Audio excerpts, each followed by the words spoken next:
For what purpose does the gentleman from Ohio seek recognition? I rise to nominate Kevin McCarthy for Speaker of the House.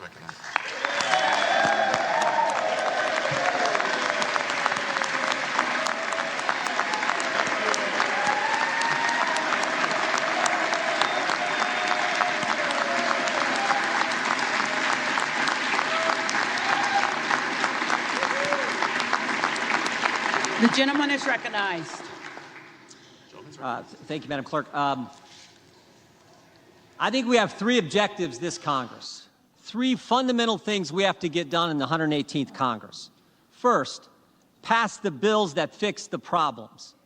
In 2 years' time, we have a border that is no longer a border. We have a military that can't meet its recruitment goals. We have bad energy policy, bad education policy, record spending, record inflation, record debt, and a government that has been weaponized against we the people, against the very people we represent.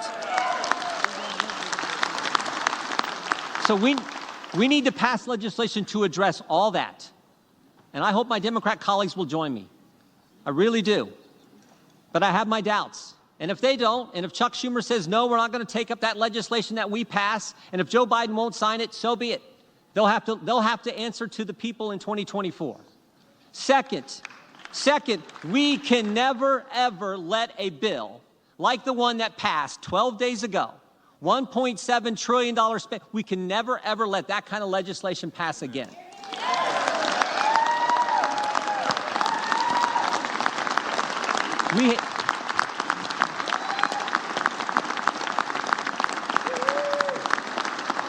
We have to pass a budget that makes sense, that's good common sense, then do the 12 appropriation bills that recognize it's the people's money, not ours, and send it to the Senate, and then stand firm on that legislation. And again, if they won't take it up and Joe Biden won't sign it, we can stand firm on a CR or something. We can have that fight, but we are not going to have what took place a week and a half ago ever happen again. And then finally, third, and this is important, we got to do the oversight, do the investigations. We have to do the oversight and the investigations that need to be done. This idea that bureaucrats who never put their name on a ballot but think they run the country, who have assaulted our constituents' First Amendment liberties, they need to be held accountable. That has to happen. We need to do it.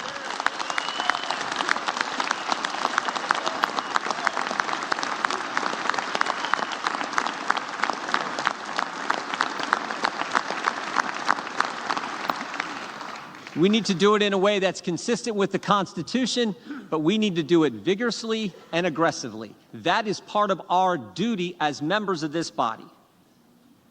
To my friends here on this side of the aisle, I would just say this. The differences we may have, the differences between Joyce and Jordan or Biggs and Bacon, they pale in comparison to the differences between us and the left, which now unfortunately controls the other party. So we had better come together and fight for these key things, these three things. That's what the people want us to do. And I think Kevin McCarthy is the right guy to lead us. I really do, or I wouldn't be standing up here giving this speech. I came in with Kevin. We came in the same time 16 years ago. We haven't always agreed on everything, but I like his fight. I like his tenacity, and I like it. I remember Kevin told me, I actually wrote about this in a book. I remember Kevin told me, he said, when the toughest times in life are when you get knocked down, the question is, can you come back? And I've always seen him be able to do that. We need to rally around him, come together, and deal with these three things, because this is what the people sent us here to do. My favorite scripture verse is 2 Timothy 4:7. Paul's the old guy giving advice to the young guy, and he says, fight the good fight, finish the course, keep the faith. I like the verse because it's a verse of action. Fight, finish, keep. Not wimpy words, words that I think fit America. That's what the American people want us to do. They want us to fight for the things they care about and they elected us to do. And we should all remember,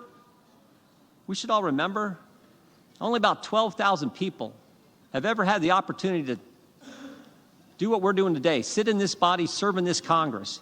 It is a privilege. It is an opportunity. We owe it to them, the American people, the good people of this great country, to step forward, to come together, get a speaker elected so we can address these three things. I hope you'll vote for Kevin McCarthy, and that's why I'm proud to nominate him for Speaker of the House. For what purpose does the gentleman from Florida rise? To nominate a candidate for Speaker of the House. The gentleman is recognized. Well, sometimes we have to do jobs that we don't really want to do. And sometimes we have to do jobs that we are called to do. And so, my colleagues, I rise to nominate the most talented, hardest working member of the Republican Conference who just gave a speech with more vision than we have ever heard from the alternative. I'm nominating Jim Jordan. Jim Jordan is humble, perhaps today, humble to a fault. Maybe the right person for the job of Speaker of the House isn't someone who wants it so bad. Maybe the right person for the job of Speaker of the House isn't someone who has sold shares of themselves for more than a decade to get it. Maybe Jim Jordan is the right person for Speaker of the House because he is not beholden to the lobbyists and special interests who have corrupted this place and corrupted this nation under the leadership of both Republicans and Democrats. Maybe Jim Jordan would be the right person for Speaker of the House because he wouldn't fight us when we try to get a term limits bill on the floor.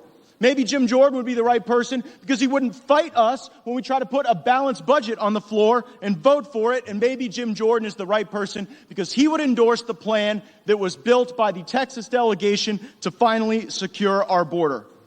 Mr. Jordan said in his nomination that there are certain bills that we have to pass to fix the problem. The challenge is the alternative has been someone voting for the very bills that have caused these problems.